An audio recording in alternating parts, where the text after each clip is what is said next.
So what is up mga tech shop, no? For today's video mga tech shop, I have here a Vivo Y11 and it's not charging according to the customer. She charged it for hours and nothing happens, no percentage showing up on the screen. So let's go ahead and disassemble the phone mga tech shop. I also tried charging it for 5 minutes and it's same thing, no percentage showing up, and I cannot power on the cell phone. So let's remove the fingerprint flex cable mga tech shop and also the screws at the top cover. So the usual suspect for this kind of issue mga tech shop is the fusible resistance in the battery. So let's go ahead and check that fusible resistance or fusible resistor. That one is the fusible resistor. We'll need to remove that.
Alright, finally we're able to remove the fusible resistor and replace it with a solder.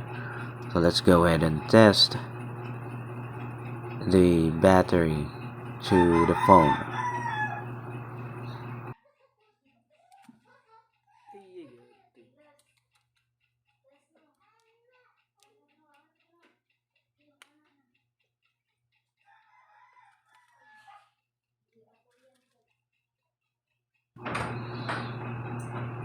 And as you can see, mga tech shop, we were able to power on the phone and it looks like it's charging.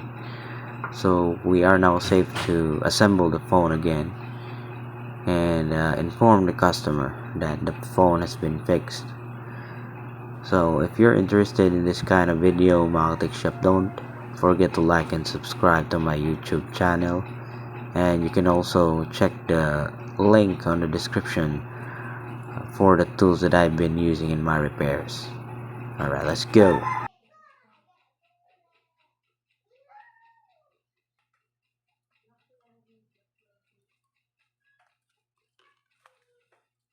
Katulga guna sa din day.